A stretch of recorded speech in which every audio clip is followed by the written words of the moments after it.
This is The Drive with Paul Swann on ESPN 94.1 FM and AM 930. We're here at Marshall University. We're at the Student Center where Marshall University is holding a press conference for National Signing Day. We just wrapped up with Coach Huff a few minutes ago, and we're going to hear that here in just a few minutes as soon as we've got that ready back at the radio station. I'm your host, Paul Swann. Our text line this hour is 304-396-TALK, 304-396-8255. So we appreciate Marshall University for giving us an opportunity to do the show live from campus today as this event is still going on.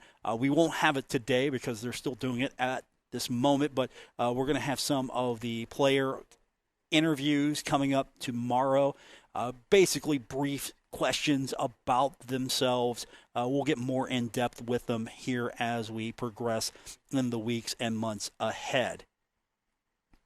All right, here we go with the text line again, 304-396-TALK, 304-396-8255. And I've just got the good word that we've got Marshall University head coach Charles Huff's presser. So let's go to that and get his thoughts on everything from NIL to closing the gap to, of course, the incoming players and the recruiting process. So here's Marshall University head coach Charles Huff addressing the media. But good to see everybody. Welcome back. A really exciting day. For us, it's kind of a combination of 2 days. Obviously, we have the early signing day, and then I get hit with all the questions of, who are the transfers, when are they coming, and we got to kind of let them get in and get in class and kind of get official before we can kind of announce them, and then we get the opportunity today to add them to the rest of the class. So really excited about these young men that we're adding. I think when you get a chance to get to know them, one, their character is going to stick out, the type of young men they are, the competitive energy and character that they display, not only on the field, but also in the classroom and in the community. I think a lot of these guys will fit what we would describe as a Marshall football player. And when you kind of get to know them individually, they kind of fit Huntington and everything that embodies this university and this community. Some of them are from near and some of them are from far. They've got a lot of unique backgrounds. I think just one thing about college football, especially now in the new age with the transfer portal and NIL and that world that we're living in, there's a lot more stories that you'll be able to kind of write and kind of get to know these guys individually throughout their time here. So I was able to bring in 25 guys total. That number used to be 25 high school guys, and we all get excited about their high school huddle films, but that number now has shifted a little bit. We ended up bringing in 12 high school guys, 13 transfer portal guys. If you guys remember last year, the number was a little bit higher. We've kind of got a model of kind of when we take heavy amount of transfers versus heavy amount of high school guys to try to balance our roster. I think that's the important part with this transfer portal. You can get kind of transfer heavy, and then all of a sudden you get very unbalanced in your roster. So in order for us to keep depth across the board and be able to sustain consistency throughout, we want to have a balance, and that's what we were able to do. We still believe in recruiting the high school athlete. We just have to be able to adapt to the times. You either adapt or you die. The transfer portal is here. It's alive. My opinion or your opinion on what it should or shouldn't be does not matter. All we know is it's here. There's a lot of positives that come out of the transfer portal. We can think over our time here. There's a lot of guys that have come and played for us that came via the transfer portal. There's a lot of guys that have come and played for us and are still playing for us via the high school rank. So I think it's a really unique situation. We've got to do a really good job of balancing it. I think we've done that, and we'll continue to do that. These young men you'll get a chance to speak to today went through the recruiting process the right way. They vetted their options. They talked to different coaches. And I think when you talk to them, you'll kind of hear the same resounding message that, this place felt like home. The coaches made them feel like they were important here. They saw opportunity. And that not only speaks for me, but the coaching staff, but this community. When fans and recruits and prospects come, this community does a really good job of making them feel at home. So we're all in this together. These young men will help us continue to close the gap. as we've been doing. I'm really excited to get them going here in the fourth quarter program in about a week, and then in the spring ball, and then obviously ending with the spring game before we head into the summer. So with that, I'll open it up for questions.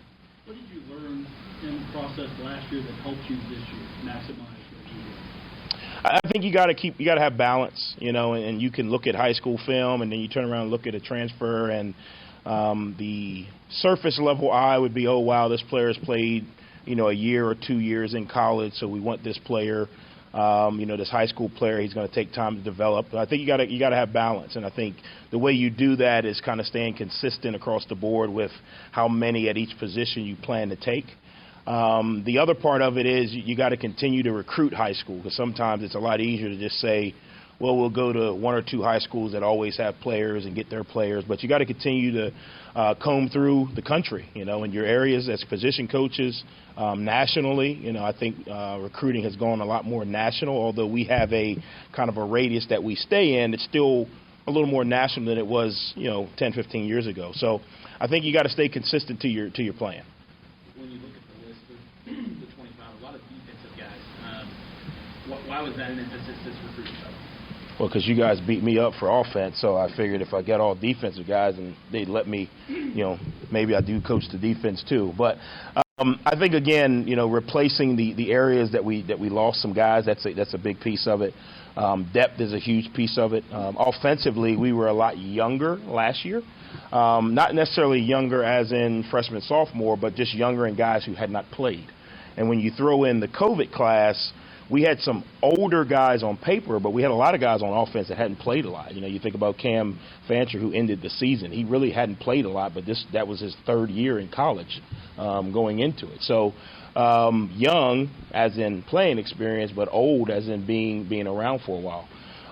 So for us, offensively, we've got some pieces in place. Last year we took a heavy number of offensive guys. Those guys got a chance to develop all year, which will be good for them moving forward. Defensively, we lost some pieces, not necessarily graduating a ton of starters, but we lost a lot of depth and back-end guys, so we had to fill that. And then ultimately, competition is the greatest teacher and greatest motivator. So I'd rather have 3 superstars at one position and make them compete. At the end of the day, they're going to get better, we're going to get better. And I think what we've done is we've created a lot of flexibility, created a lot of competition and depth.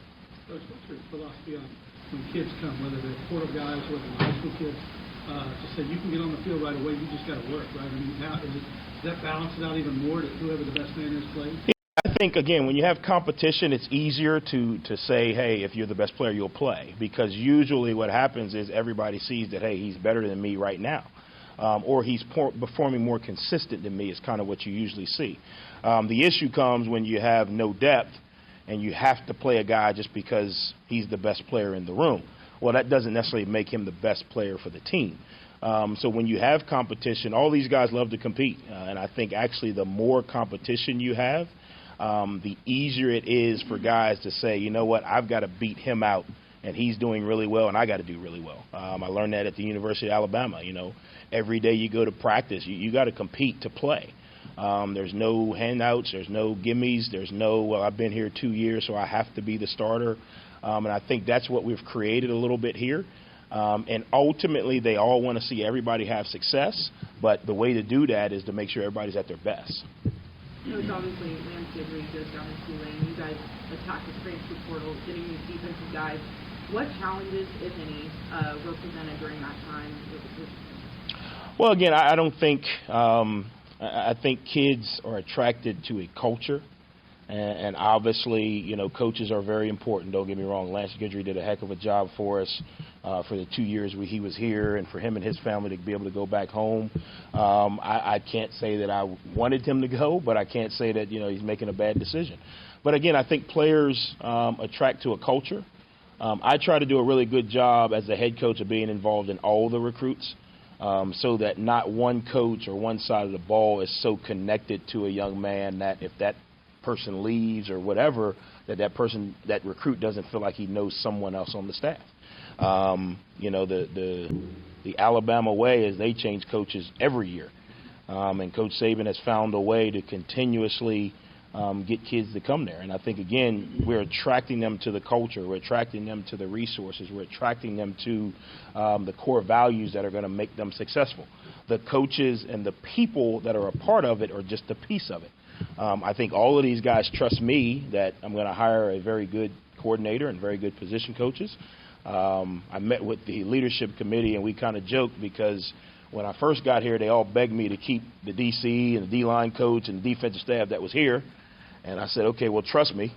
All right, we hired Lance, we hired the defensive staff, and now they're all like, well, Coach, we'd like to have, Lance back. Well, we did this again 2 years ago, guys. So, again, I think, anytime you have really good people, they develop really good relationships. And like you guys, probably cried when Grant left the HD, and, it hurt a lot of people. But you guys were able to kind of, probably improve when he left. But no, when good people leave, the program, obviously it leaves some hurt feelings because of the connections you make. But I think as the leader of the organization, I've got to be able to show consistency in the type of people I hire so that the players ultimately end up trusting me. And I told the defense, as great as I thought Lance was, ultimately it's them. It's their defense. It's their culture. It's what they do. If they get drafted by the San Francisco 49ers, they can't tell, who to be the DC. They got to go out and play. And I think now where we are in college football, where we are in society in general, kids understand, hey, we're really in control of this team in this, situation. So we will select a coordinator. We have a guy in mind. We're trying to make sure we do it the right way because there's other schools involved with signing day and making sure that we do it the right way. I do have a plan. I know sometimes on third down you guys don't think I do, but we do have a plan. And as I told you guys with the transfers, we will let you guys know so that you guys can write the stories. But again, it's about quality people. It's about people that fit Marshall because obviously you don't want to bring anybody in that doesn't fit this community, this university, and our culture. But I am excited about the candidate, and when you guys get a chance to meet him, I think you'll be excited. So would the DC candidate be in-house or external? Bridget does a potential hire for it. It's combination. I don't know yet because it comes down to a lot of things. Resources, right? You got to, resources come into play. Families come into play. Some candidates in-house are a possibility.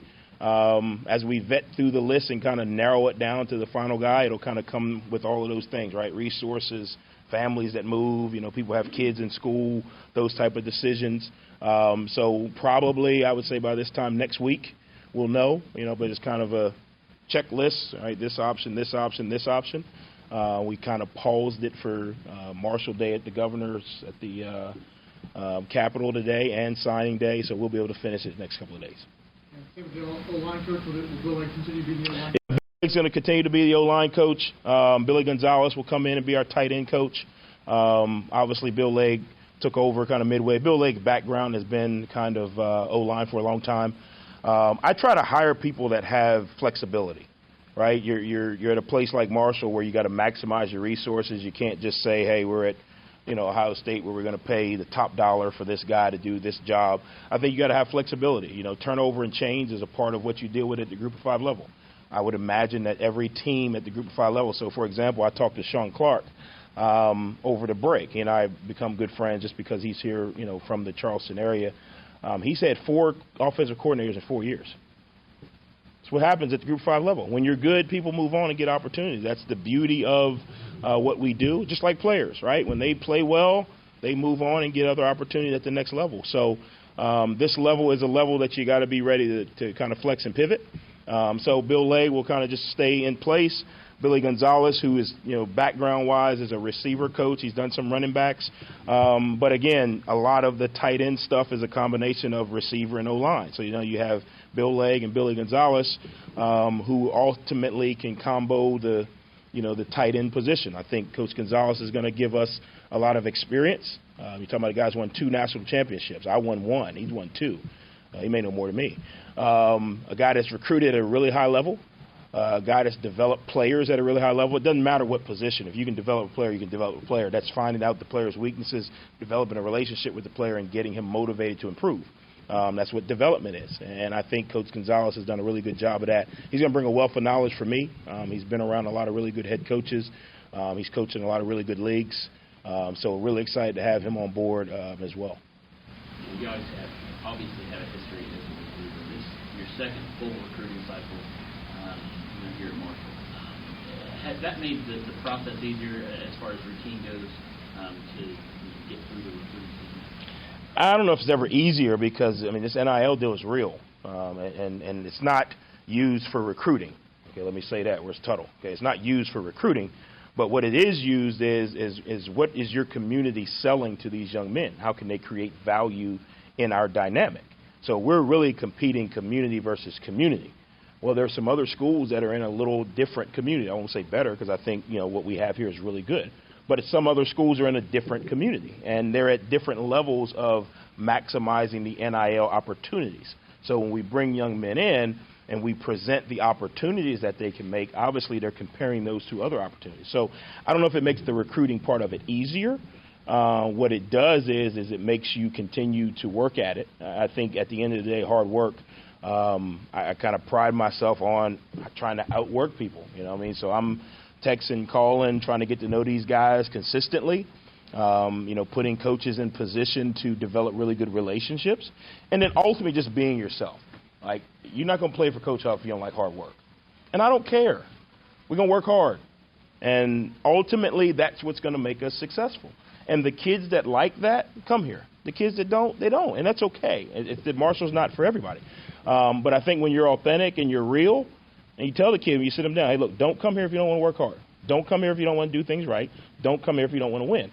If you do those things, I can guarantee you that you'll have an opportunity to create value for yourself. Now, how much value? Well, that's up to you. How hard do you work? And I think what has happened is our locker room kind of echoes that when they actually get around our guys. And you know what? Ultimately, competitors like to compete. Doesn't matter the size of the logo. Doesn't matter the size of the stadium. Competitors like to compete. We got Nas Johnson's going to play in the Super Bowl in some odd days. Well, Nas Johnson played at Marshall. Now, there's going to be some guys on that field that played at big schools wherever, but Nas Johnson played at Marshall, came here, maximized the opportunity, created value for himself. Now he's doing it on the biggest stage. So I think when guys see that, guys see a pathway to that, you got an opportunity to recruit some really good young men. I mean, not to put you on the spot, but because JJ's a local kid and obviously playing at a high level, how important is it for you to reach out to those guys, have a guy like him who's been in the battles and also, wanting to be here? How important is it? We don't reach out to the guys. We wait until they officially enter the portal, and then we do things. I think it's really good. I think anytime a young man is willing to come back home, it says two things. It says, one, his experience here before he left was good. And it says what he sees from afar that's going on here now is good. JJ's one of the young men. He had a lot of options. When you go to Wake Forest and those type of schools, academically, you put yourself in a whole nother realm.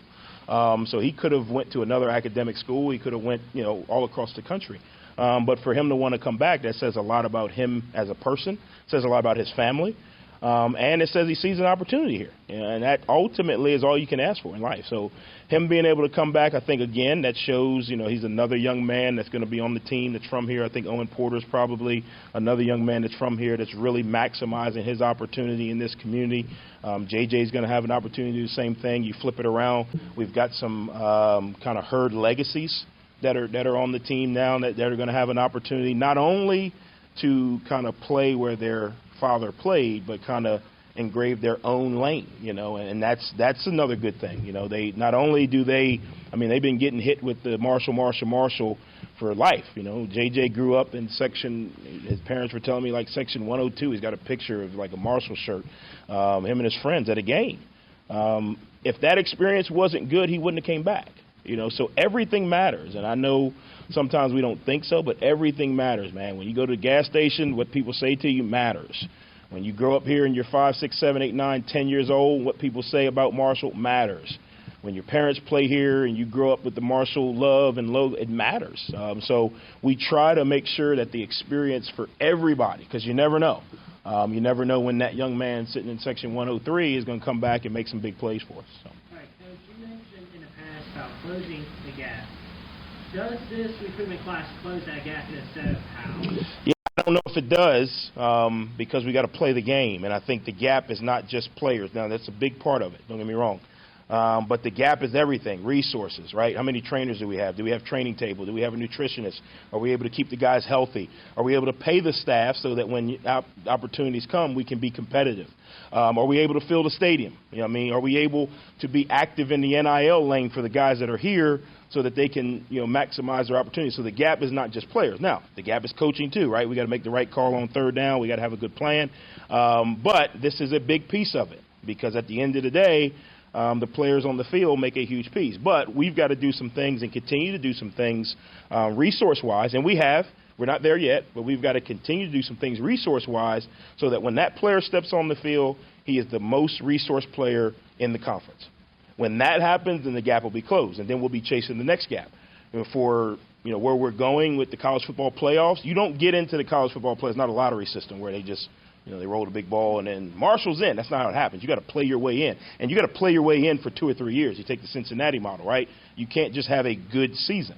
So these young men are going to help us make strides towards that.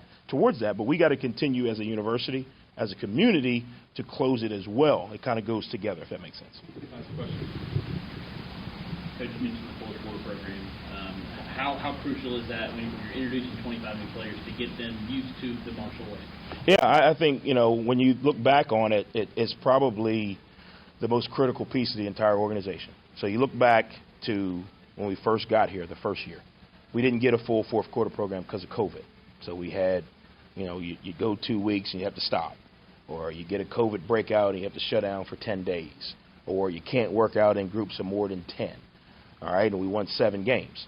At the end of that season, we wore down pretty good. Well, we come back, full calendar year, we get a full fourth quarter program every day.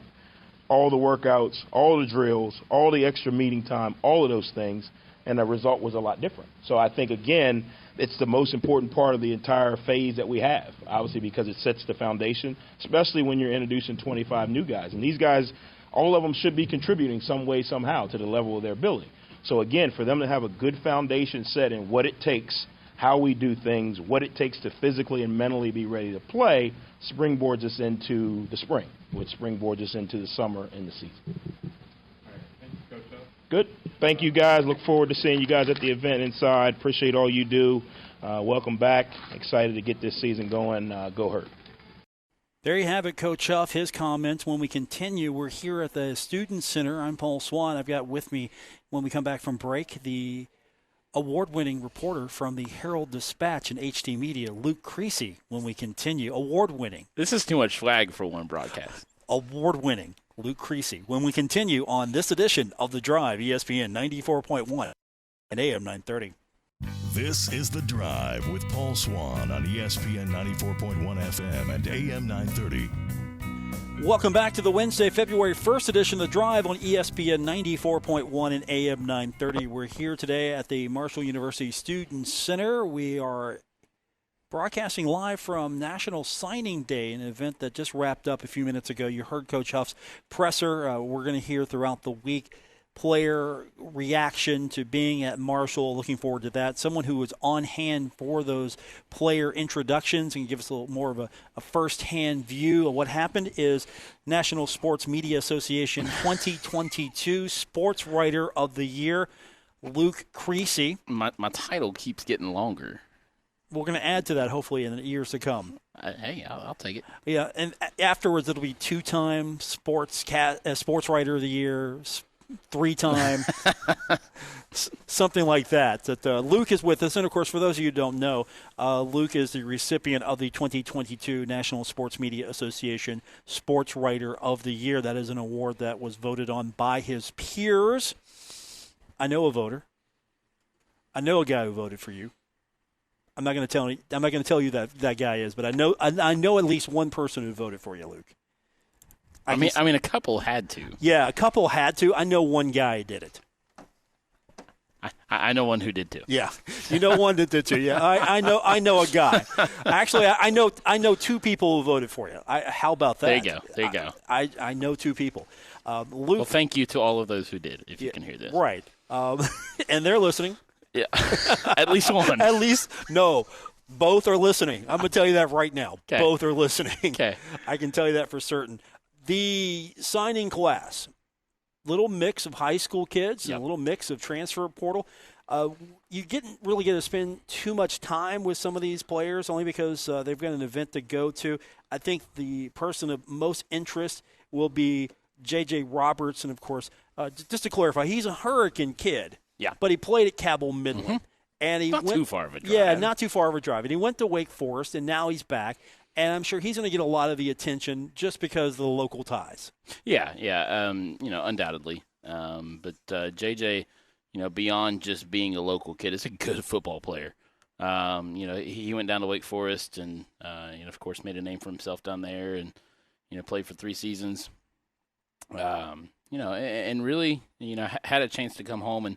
And one thing that Coach Huff mentioned in his press conference, which you guys just heard, obviously his experience around here wasn't too bad if he wanted to come back. And so I think, it's different for a guy like JJ to come back and play for the team you grew up watching. I think another guy that falls into that category is Jaden Yates, of course, the son of Max Yates, who had a great career here at Marshall. And Jaden's just really excited to follow in those footsteps and kind of carve his own path. I think, when you look at some of the success that local players have had here before, obviously Logan Osborne from the same high school started on the offensive line last year at center. Owen Porter, the local kid at Spring Valley, he probably went head to head with JJ a couple times in high school. I think their years lined up there at Cabell Midland and the Spring Valley, and we know those are heated rivalries. And so I think that there was just enough local ties and just enough excitement around the program, to warrant him coming back. When you went through the interviews, and Rich, really, they were just maybe a minute and a half, 2 minutes. Yeah, tops. It's like speed dating. Yeah, okay. That's a good way to describe it. So when you were going through the speed dating here, as you saw the air quotes, who stood out to you? I mean, and now, of course, we won't know anything about these kids until they're actually in the system on the field. But just as a person or a personality, who stood out to you? As far as, just general, first impressions, we'll stick with the speed dating tactic. I'll call him CK Abobi. I don't know how to pronounce his first name, but he's from London, and was rated the number 1 offensive lineman in Europe, but has only played football for 2 years. Had no football experience going into Laney College, and then it reminds me a lot of the pathway that Jordan Mailata, who is starting on the Eagles' offensive line, of course, they're in the Super Bowl. A little shameless plug there. But Mailata didn't have experience before being drafted in the NFL. He had rugby experience, so he knew the physical element, had that down, but didn't play football. But this is a kid in CK Abobi who I think really has the intangibles that you look for when you're talking about an offensive lineman. I mean, 6'5", 310, has the body to do it. I think he'll be fun to watch. Luke Soto, a transfer from UTEP, he's going to be fun to watch. I think one of the media representatives called him Owen Porter 2.0. He walked in with a big belt buckle, cowboy boots. Okay. He lettered in a rodeo in high school. As a tight end, that's a good blocking scheme if you can lasso somebody in. That seems like a tight end personality. You have to letter in rodeo and wear belt buckles to be a tight end. Yeah, and then the other guy who really impressed me today just looks like a football player is Mark Vecic. I'm probably not pronouncing that wrong, so sorry, Mark. But you work in newspaper. It's okay. Yeah, right. Transfer from Southeastern University. He was the Defensive Player of the Year in the Sun Conference, not the Sun Belt Conference, but the Sun Conference. And he's also a 2-time Linebacker of the Year. And he just looks the part. 6 foot, 225. This is a very defensive-heavy signing class. 17 of the 25 are on the defensive side of the ball. And 13 of the 25 are transfers. So a nice mix of, transfer versus high school talent.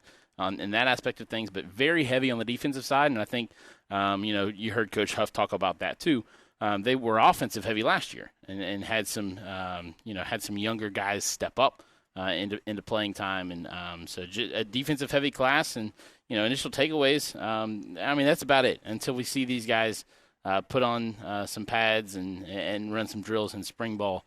I don't think we're going to know a whole lot more than that, but, of course, their tape's probably out there. Right, and we're still not going to know anything, I think, after spring ball because you've got more kids that are going to come in, and spring ball, you really don't get to see everything.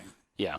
Well, spring ball is a good foundation, and the fourth quarter program is a good foundation. Huff is huge on the fourth quarter program and just how impactful that is as far as getting your bodies ready as far as conditioning goes to go through a whole season. But spring is going to go a long way. Look back to this time last year, going into last year's spring camp. Nobody knew what Cam Fancher was going to be capable of. No. And, you kind of expected that he, was going to utilize that spring ball to his advantage. Of course, you had Columbia, who had committed but wasn't going through spring drills because he was still enrolled at Texas Tech. That experience in spring ball, I think, probably paid off for Fancher towards the end of the year. Were the numbers great? Maybe not as great as they could have been, but that experience surely had to help him ease into that. So I think that's going to be important. Obviously Fancher's going to have another chance at spring ball. Some other young quarterbacks, will have the opportunity to step up just like he did. And so I think it'll be fun to watch and just fun to watch this depth develop as we start another year of football, which I can't believe we're already talking about because I feel like we just stopped talking about it. But some might say football is not a year-round sport.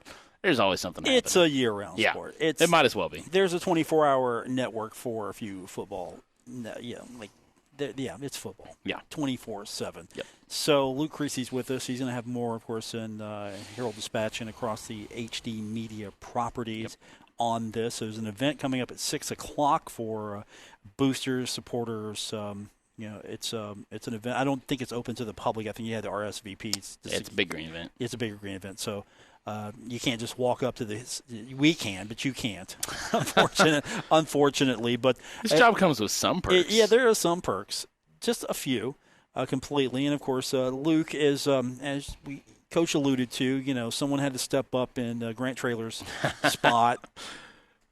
Yeah, I don't think anybody was ready for that little subtle jab. No. I think Coach Huff just likes to poke fun. He does. And, and I'm glad that Grant's now the punching bag. Yeah. Who, of the media representatives, it's like a rotating punching bag, I feel like sometimes. Yeah, he's jabbed me a couple of times. He's got you maybe a couple of times. Tom Bragg needs to come around some more. Tom Bragg was a favorite punching bag. Cassidy Wood was a fun punching bag. We've all been the recipient of exactly. And it's now it's like a not hazing. That's the wrong word. Welcome to the NFL. Yeah. Welcome to Marshall University Media. Right. I know Morehouse has taken some beatings. Has Mark Martin taken any? I don't think so. I don't know. That's a good question there. We need to find out if Mark Martin has taken any of his playful banter. Yeah, I don't know. I'm trying to think back now. The only guy that took the playful banter and was able to come back and say I told you so was Woody Woodrum. That's the only guy. I won't forget that little one-liner. I was actually sitting there. I'm like wanting to melt beside him. Yeah. Like I don't know him. Yeah. I don't know him. And then afterwards, it's like, oh, this is my guy. See, he told you so. This is my guy here. Completely. By the way, if you don't know, Woody's not been feeling well. He's been under the weather, so I hope he's listening tonight. And a quick shout out to him. Hope he's doing well. So I just want to keep him in our thoughts. Luke Creasy is with us, a good friend of mine, and the reigning and defending, well, can't defend, but the reigning sports writer of the year. Joining a show with the sports caster of the year. Oh, yeah, that's me. It's hard to talk about that. I'm not trying to humble brag. It's just like I can't really sit there and just gloss myself. Well, it would be like me writing a story about me winning it. Right. I can't do it. I can't sit there and go, I'm the sportscaster. But if I join the show, I can. You can do that, and I'll accept that completely. I'll give you a shout out on your show. I appreciate that. Yep. Luke Creasy, he's got to go. You got to go right now. Yeah. Yeah. Yeah. We're a couple hours away from deadline. Okay. But, you got to go right. Yeah, but some fun stuff. Looking forward to it, and of course, follow him on Twitter. He will have because he doesn't sleep. He will have everything you possibly need. Seriously, I'm up at 7-something this morning because I got to go to the garage. Yeah, that's another story altogether. And I'm looking in Twitter like, okay, what have I missed? Oh, look, there's Luke already. Yep. Yeah, already ready to go. He's ready to pounce on anything that happens. I don't know if I was ready to go at that point. Give you a little inside look into my life. So my wife's a teacher, so I'm up fairly early every single morning. Yeah. At least, initially. Sometimes I go back to sleep. Sometimes when it's National Signing Day, you roll over and you pick up your phone. Right. And while you're laying there in bed, you start tweeting some stuff. So, but there's been plenty of action on the Twitterverse today. Obviously, some stuff coming out of Coach Huff's conference. Defensive coordinator maybe coming next week. Oh, yeah. Maybe announced next week. We didn't talk about that. Yeah, definitely. If you missed that earlier, we'll have it on the podcast later on. So we could have a candidate here soon, and it could be in-house. It could be outside of the program. It's either in-house or it's not. One of the two. I like how Coach narrowed it down when that question was asked. He's good about talking around stuff like that. He is. Luke Creasy, my guest. We will talk to you soon. We're going to take a quick break, come back, wrap it up here at the Student Center. I'm Paul Swann. This is The Drive, ESPN 94.1 and AM 930. This is The Drive with Paul Swann on ESPN 94.1 FM and AM 930. Welcome back. Final segment of today's edition of The Drive. It's going to be a quick one. Luke Creasy decided to stick around, which we appreciate that. We're going to be back at this tomorrow for Marshall basketball. Herd goes on the air at 6:30 with tip. We go on the air at 5:30, so just make it a full day. Come in at 5. We'll do half hour of the show, half hour of the pregame. I'll try to talk Cornwell and to stick it around. Then we've got the Marshall pregame. We've got the Marshall game, then I'll come back with the postgame. That's all coming up on. It's an important matchup. Oh, it's huge. Marshall and the bitter, vile, rabid, hated. I don't know. I'm trying to come up with some adjectives against. I'm trying to turn this into a basketball rivalry here, Marshall and App. Yeah. I mean, Woody could probably help with that. Oh, he definitely could help with that. He just started calling him Appy. Well, D'Antoni called him Appy State. Well, you know what Woody calls them? The Goons from Boone. The Goons from Boone. I don't know if you've heard that. So I have not heard that. Yeah, he calls them the Goons from Boone. Yeah. I guess because they threw something at him or somebody threw something, a trash can or something. He's got some unfavorable memories of those times. What do I have to do to have him start calling me Crazy Creasy? Let me write it down. Crazy Creasy. I can make that happen. That's not a problem. We can make that happen completely here. Again, he's been under the weather, so I'm hoping that he's listening and we get him well soon. Sure. I didn't realize how much I missed having a curmudgeon in my life until he was not at a Marshall game. Yeah. He's a lovable curmudgeon. Everybody needs their curmudgeon. I've got mine. You have yours? I'm not gonna call him out like that on air. But. Okay. I mean, as long as it's not me. No, it's not. It's not you. I think you know who it is, though. Okay, I think I know who it is, too. He was here today, or she was here, right? That person was here today. Sure. Okay, fair enough. We'll leave it at that. Luke Creasy, and, of course, you can follow him on Twitter and HD Media. He's going to have everything for the next several weeks that you possibly would want to know about this signing class. I can't wait. About any sport. Any Marshall. sport? All sports. Any sport, all sport. If it's Herd, it's me. Okay. Tune in tomorrow for me. I'll have the first word on the Herd. Luke will have the Sportscaster of the Year word on the Herd. I like it. You can keep saying it because I'm not going to.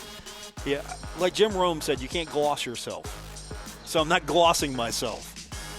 I'm trying to live by those rules. Have a take, don't suck. It's a good rule to live by. Yeah, don't gloss yourself. Have a take, don't suck. For the National Sports Media Association Sportswriter of the Year, Luke Creasy, I'm Paul Swann. Back in the studio, Christian Palmer. We appreciate him for this trio's combination.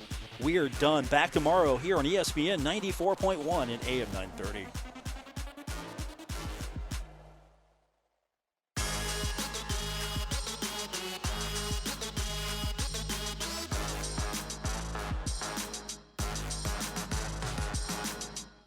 WRBC Huntington, W227BS Huntington, your flagship home of the Marshall Thundering Herd and The Drive with Paul Swann, ESPN 94.1 FM and AM 930. West Virginia Metro News, I'm Jarrett Lewis. A retaliation lawsuit against the state has resulted in a multi